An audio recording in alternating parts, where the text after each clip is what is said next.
கண்டிப்பாக நான் இது இது எதிர்பார்க்கல. இன்னைக்கு காலையில் கூட நாங்கள் இதை பற்றி நியூஸ் வெளியாகும்போது எங்களுக்கே தெரியல யார் கொடுத்தாங்கன்னு. நான் இன்னும் தேடிக்கிட்டு இருக்கேன் அந்த நியூஸை யார் கொடுத்தாங்கன்னு. ஏன்னா ஆகஸ்ட் 29 தான் நாங்கள் டிசைட் பண்ணோம். 2 மாதமாவது கொஞ்சம் சுதந்திரமாக தெரியலாம் அப்படின்றத நினச்சேன். பட் அது அது வாய்ப்பே இல்லை. அதுவும் விஷால் மாதிரி ஒரு ஒரு நடிகரோட அது கண்டிப்பாக வாய்ப்பு இல்லைன்றதை புரிஞ்சுக்கிட்டேன்.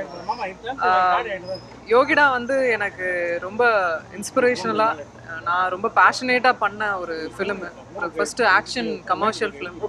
ஏன்னா நான் சினிமா வந்த காலத்துலேருந்து நான் வந்து பயிற்சியில் மேல்கொண்டுட்டு இருக்கேன். ஸோ அதுக்கான படமாக இது இது இருக்கணும் அப்படின்றதுல எப்போவுமே எனக்கு தாட் இருந்துகிட்டு இருக்குது. யோகிடா இன்னைக்கு ஃபைனலாக இன்னைக்கு வெளியே வரப்போகுது. அதுக்கான லான்ச், அதுக்கான ஆடியோ இன்னைக்கு ரிலீஸ் ஆகிறதுல நாங்கள் ஆஸ் அ டீமாக ரொம்ப ரொம்ப சந்தோஷப்படுறோம். அதை வந்து விஷால் அவர்கள் ரிசீவ் பண்ணி எனக்கு ரொம்ப கரியரில் ரொம்ப இம்பார்ட்டண்ட்டாக இருக்கக்கூடிய ஒரு ஒரு படமாக இருக்கக்கூடியதை அவர் வெளியிட்டது வந்து ரொம்ப ரொம்ப சந்தோஷம்.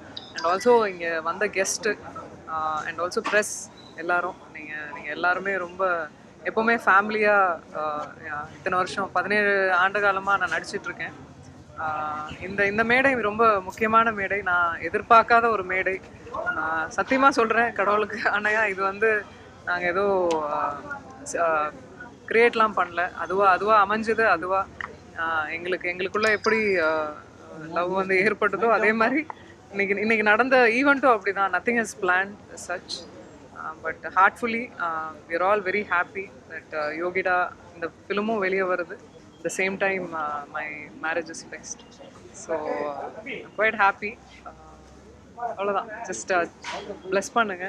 ஆகஸ்ட் 29th நாங்கள் வந்து டிசைட் பண்ணியிருக்கோம். On his birthday decided to get married on that day. we all need your blessings. அவ்வளோதான். அதெல்லாம் நான் வேற இன்டர்வியூஸ்ல சொல்றேன். இன்னைக்கு வந்து இந்த ஒரு இது போதும். Lot more to go. நடிப்பீங்க அப்படின்னு ஒரு உறுதி கொடுத்துருக்காரு விஷால் அவர்கள். அது கண்டிப்பா எனக்கு தெரிஞ்ச ஒரே வேலையில் நடிக்கிறது, நான் சினிமா துறையில நடிக்கிறது.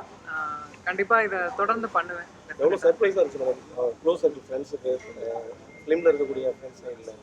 எனக்கு நடிகராக விட எனக்கு அவர் ஆஸ் அ ஹியூமன் பீயிங்காக நான் பார்க்குறேன். எனக்கு அது ஒரு பெரிய ஒரு அபூர்வமாக தெரியல. ஒரு ஒரு பர்சன் மேலே நம்மளுக்கு வர அன்பு அப்படின்றது மாதிரி தான் எனக்கு தோணுச்சு. அஃப்கோர்ஸ் நான் என் ஃபேமிலி எல்லாருக்கும் சொல்லும்போது அதோட ரியாக்ஷன் வேறு மாதிரி இருந்தது. நிறைய பேர் ஜெனியூனா எல்லாருமே ரொம்ப சந்தோஷப்பட்டாங்க. முதல்ல அது வார்த்தையில விவரிக்க முடியாது. we are all very happy. First propose பண்ணது நீங்களா இல்ல அவரா மேடம்? அதெல்லாம் அப்புறம் சொல்றீங்க. அதெல்லாம்